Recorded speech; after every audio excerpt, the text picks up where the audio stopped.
नागपुर एक ऐसा शहर जो बहुत तेजी से बदल रहा है। यहाँ आपको मॉडर्न मेट्रो भी दिखेगी, नई नई बसें भी दिखेंगी, लेकिन एक अजीब सी पहेली भी है। यहाँ की सड़कें हर दिन नई नई गाड़ियों से भरती जा रही हैं। तो सवाल ये है कि आखिर नागपुर की इस ट्रैफिक पहेली के पीछे का राज क्या है। चलिए पता लगाते हैं। ये सवाल बिल्कुल सीधा है ना? जब शहर ने पब्लिक ट्रांसपोर्ट पर इतना पैसा लगाया है, इतनी मेहनत की है, तो फिर लोग प्राइवेट गाड़ियों की तरफ क्यों भाग रहे हैं? जैसा कि हम आगे देखेंगे, इसका जवाब सिर्फ सुविधा में नहीं, बल्कि भरोसे, समय और लोगों की उम्मीदों में छिपा है। जरा इस नंबर पे गौर कीजिए, 203। ये कोई मामूली आंकड़ा नहीं है।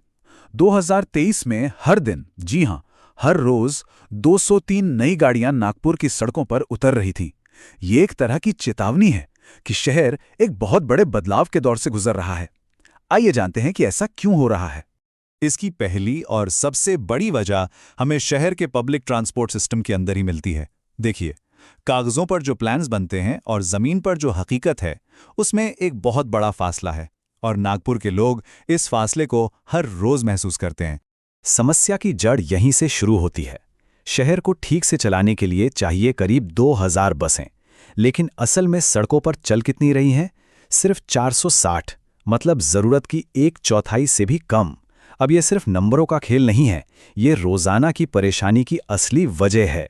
और जब इतनी भारी कमी होगी तो नतीजा क्या होगा? सुबह शाम ऑफिस के टाइम पर बसों में पैर रखने की जगह नहीं होती। बस स्टॉप पर लोगों की लंबी लंबी लाइनें लगती हैं, और बीच रास्ते में बस का खराब हो जाना तो जैसे एक आम बात बन चुकी है। सोचकर देखिए, सिर्फ 1 महीने के अंदर करीब 300 बसें खराब हो गईं। इसका सीधा सीधा मतलब यह है कि आप सिस्टम पर भरोसा ही नहीं कर सकते। जब किसी को ये पता ही ना हो कि ऑफिस या कॉलेज जाने के लिए उसकी बस टाइम पर आएगी भी या नहीं, तो वो इंसान स्वाभाविक रूप से कोई दूसरा ज्यादा भरोसेमंद विकल्प ढूंढना शुरू कर देगा। ये सिर्फ आंकड़े नहीं हैं, ये नागपुर के हजारों लोगों की रोज की कहानी है। सोचिए, मोर भवन बस स्टेशन पर खड़े उस इंसान की तरह जिसका 1 घंटा सिर्फ बस के इंतजार में चला जाता है। न जाने कितने ही लोग हर दिन अपना कीमती समय और एनर्जी ऐसे ही गंवा रहे हैं। अब शायद आप सोच रहे होंगे कि चलो बसें छोड़ो, मेट्रो का क्या? मेट्रो तो मॉडर्न है, नहीं है, लेकिन मेट्रो की अपनी अलग चुनौतियां हैं। सबसे बड़ी समस्या है लास्ट माइल कनेक्टिविटी, मतलब घर से मेट्रो स्टेशन तक कैसे पहुंचें और फिर मेट्रो स्टेशन से ऑफिस तक कैसे जाएं। ये सफर अक्सर ऑटो या लंबी पैदल यात्रा में बदल जाता है। इससे न सिर्फ खर्चा बढ़ता है, बल्कि समय भी बर्बाद होता है, जो मेट्रो के पूरे मकसद को ही कमजोर कर देता है।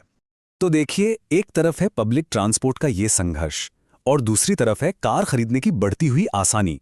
यही वो दूसरा पहलू है जो इस पूरी पहेली को सुलझाता है। चलिए देखते हैं कैसे।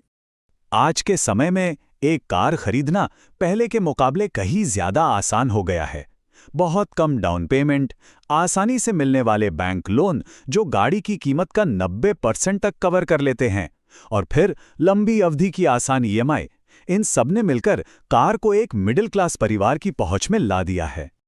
और बस यही आकर पूरा हिसाब किताब बदल जाता है। हाँ, बस का टिकट शायद सस्ता लगे, लेकिन जब आप इंतजार में बर्बाद हुए घंटे, स्टेशन तक आने जाने का खर्चा और उस पूरी अनिश्चितता को जोड़ते हैं, तो असली लागत कहीं ज्यादा हो जाती है। इसके मुकाबले कार की ईएमआई और पेट्रोल का खर्च भले ही ज्यादा दिखे, लेकिन वो जो सुविधा, सुरक्षा और अपने समय पर पूरा कंट्रोल देती है, वो कई लोगों के लिए कहीं ज्यादा मायने रखता है। और हाँ, एक बात और है जिसे हम नजरअंदाज नहीं कर सकते। भारत के कई शहरों की तरह नागपुर में भी कार सिर्फ आने जाने का एक साधन नहीं है, ये सफलता का, सोशल स्टेटस का एक प्रतीक है। आसान ईएमआई के जरिए लोग सिर्फ एक गाड़ी नहीं खरीद रहे, बल्कि अपनी सामाजिक आकांक्षाओं को पूरा करने का एक जरिया भी खरीद रहे हैं। आखिर में ये सब कुछ एक आम इंसान के रोज के फैसले पर आकर टिकता है। चलिए समझने की कोशिश करते हैं कि एक आम नागपुर वासी क्या सोचकर अपनी गाड़ी निकालने का फैसला लेता है। इस छात्र की कहानी को ही देखिए। जब अविश्वसनीय बसों की वजह से उसकी पढ़ाई का नुकसान होने लगा, उसकी क्लासें छूटने लगीं, तो परिवार के लिए ईएमआई पर एक गाड़ी लेना शौक नहीं, बल्कि एक मजबूरी बन गया। ये एक बहुत ही प्रैक्टिकल फैसला था। तो आखिर में फैसला इन चीजों पर आकर टिकता है। अपने समय पर पूरा कंट्रोल, परिवार के साथ, खासकर बच्चों और बुजुर्गों के साथ एक सुरक्षित और आरामदायक सफर, और सबसे बढ़कर ये भरोसा कि आप किसी ज़रूरी इंटरव्यू, अपॉइंटमेंट या एग्जाम के लिए समय पर पहुंच जाएंगे। इन्हीं वजहों से कार एक जरूरत बन जाती है, सिर्फ एक लग्जरी नहीं। तो जब हजारों लोग हर महीने ये व्यक्तिगत फैसला ले रहे हैं, तो इसका पूरे शहर पर क्या असर हो रहा है? नागपुर आज एक ऐसे मोड़ पर खड़ा है जहां से भविष्य का रास्ता तय होगा, और जो संकेत मिल रहे हैं वो थोड़े चिंताजनक हैं। समस्या ये है कि जहां लोग तेजी से कार खरीद रहे हैं, वहीं पब्लिक ट्रांसपोर्ट को बेहतर बनाने की कोशिशें कछुए की चाल से चल रही हैं। एडमिनिस्ट्रेटिव रुकावटों और प्लानिंग में देरी की वजह से सुधार जमीन पर उतर ही नहीं पा रहे। हालत तो यह है कि नई खरीदी गई ई बसें भी चार्जिंग इंफ्रास्ट्रक्चर न होने के कारण डिपो में खड़ी खड़ी धूल खा रही हैं। तो अब तस्वीर बिल्कुल साफ है, चाहे बात भरोसे की हो, सुविधा की हो या फिर पहुंच की। हर पैमाने पर प्राइवेट गाड़ियां पब्लिक ट्रांसपोर्ट पर भारी पड़ रही हैं। और सबसे चिंता की बात यह है कि लोगों का इस सिस्टम से विश्वास टूटता जा रहा है, और एक बार भरोसा टूट जाए तो उसे वापस जीतना बहुत बहुत मुश्किल होता है। और यही आज नागपुर के सामने सबसे बड़ा सवाल है। अगर सिस्टम को फौरन ठीक नहीं किया गया, अगर लोगों का भरोसा वापस नहीं जीता गया, तो क्या इस शहर की सड़कें हमेशा के लिए ट्रैफिक जैम में फंसकर रह जाएंगी? नागपुर का भविष्य इस बात पर निर्भर करता है कि वो अपने नागरिकों को एक ऐसा पब्लिक ट्रांसपोर्ट दे पाता है या नहीं, जिस पर वे आंख बंद करके भरोसा कर सकें।